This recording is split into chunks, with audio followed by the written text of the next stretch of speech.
4 feet wide here in Dripping Springs. And then I started my market and all that, and I've never really used it. Do you believe it? But it's all set up, and we're going to do it now this year. If I don't get it right away, we're going to do it at least for a fall garden. But I may just roll with it now because in Texas you can do it anytime, right? It doesn't matter. It does get a little hot here. But, yeah, you're welcome to come over, contact me, and see how we set it up. And also we're going to put some videos on our website so you can watch as well.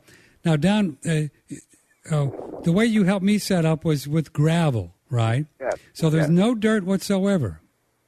No, none whatsoever.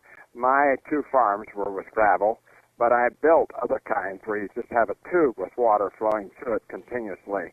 It's a 4-inch tube with a hole in the top to put your plant with a little sponge around hanging into the water, and the water moves by continuously. Oh. That works as well. Plants love moving water because you get a lot of oxygen in the water. And would you have this water moving like constantly or just every now and then? No, I have it moving continuously past the roots. That's one way. And another way is to have a trays where the water stays in and then you change it every so many minutes. Yeah, that's another kind because it needs to get new oxygen to the plants. Now, the way he set up myself up, folks, is it's a bed, but it slants, right? And we have lots of gravel.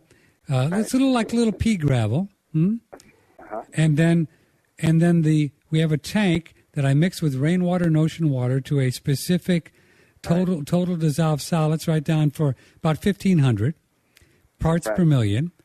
And then you can just turn on a crank, and it just automatically fills up the bed, and which the roots are down in the gravel. Huh, Don Jansen?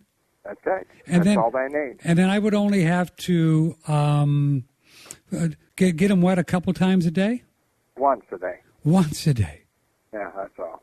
Once a day, and the gravel holds moisture. The sand piles hold moisture very well. So I see. Yeah. Yeah. And then you use the same, you pump, you drain it back. Then you drain it back because it's on a slant, folks, so it drains back out to a little barrel, and we have a float pump, and the float pump, when it gets full, it puts it back into the big barrel. So it's all done with just one little pump, very, very small pump. Correct. And then you can use the same, people keep, because the fertilizer companies have hoodwinked farmers into believing, you need 50 pounds on acre this year, you're going to need 80 pounds next year. They keep dumping it on our soil. And if you ever grow hydroponically, you find out that I actually lost very little nutrition out of the ocean water. The water evaporated and my concentration of nutrition got stronger daily. And I'd have to add fresh water in the middle of the month. No kidding. Yeah, I never added fertilizer ever after the first dose. You'd actually have to add more water because that's amazing. Because those little roots don't eat that much. We keep thinking like our obese Americans eat. That's what we were thinking of. Uh-huh. And, of course, the fertilizer company loves to say a lot of fertilizer, so they're never going to tell you that, hey, the plants don't eat much. Mm-hmm. So they dump a lot on there, and that's why we have toxic lakes and rivers, because that runoff is terrible. It's way too much. Mm-hmm. It's way too excessive. Mm-hmm.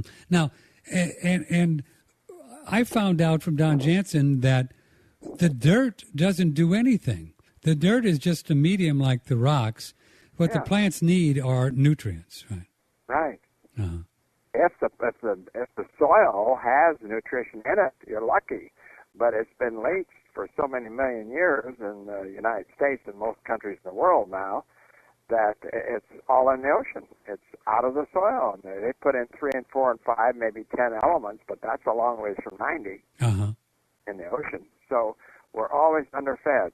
Most food is empty, basically. So the ocean has 90 elements. If you dilute ocean water, then you can get that beautiful spectrum of minerals introduced to the plants, and then now those plants don't uptake everything because they're all designed to only uptake a certain amount. Correct?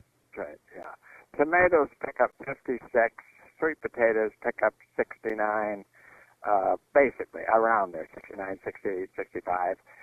tomatoes 56, 55, 57. They stay right in that area, and they continually do it, and all tomatoes do. And however, I found out that wheatgrass picks it all up. Grasses pick up all the elements, and that is phenomenal.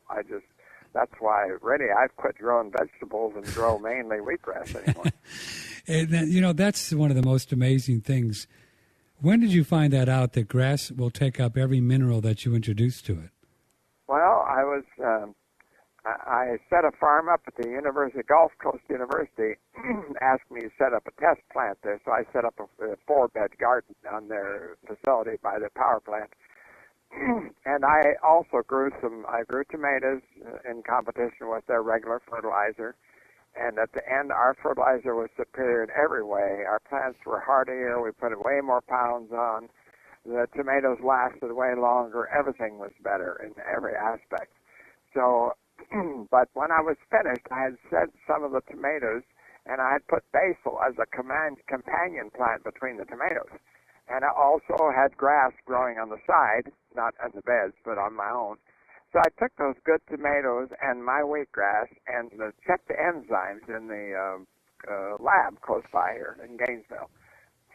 And it came back that the essential amino acids of wheatgrass were 5 times higher than my ocean-grown tomatoes, all 21. And I thought, why am I knocking myself out for 3 months to grow a tomato when wheatgrass I can clip every 10 days, and I have a food that has 5 times more amino acids. It picks up all the elements. I had that tested, and sure enough, it took all of them. It's such a superior plant when you feed it ocean water that it's not worth growing other food.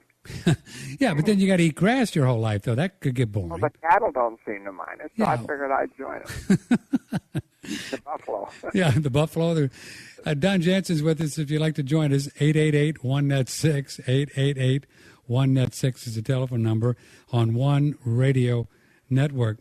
I just think it's amazing that with all the species on the planet, that grass, which is, I would assume, one of the more plentiful species on the planet, in God's infinite wisdom, will uptake every mineral that you introduce to it. Yeah, it's just so mind-boggling.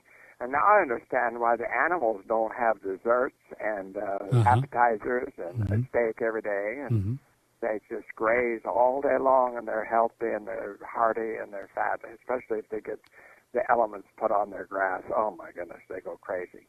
Oh, you mean if you... Well, if I spread ocean water on the grass that they're eating, they don't stop. They stand right there and graze that grass and leave all the rest of it go, because they can taste they got a nutritious piece of grass here. And you've done that. Did you do some work with some buffalo herds? Yes, I did that with buffalo. The buffalo never wanted to eat along roads. Right. So I took ocean water and I put it along the roads, and the buffalo wouldn't quit. They came to the road and they laid down and they ate on that, and they all summer that summer they stayed by the road.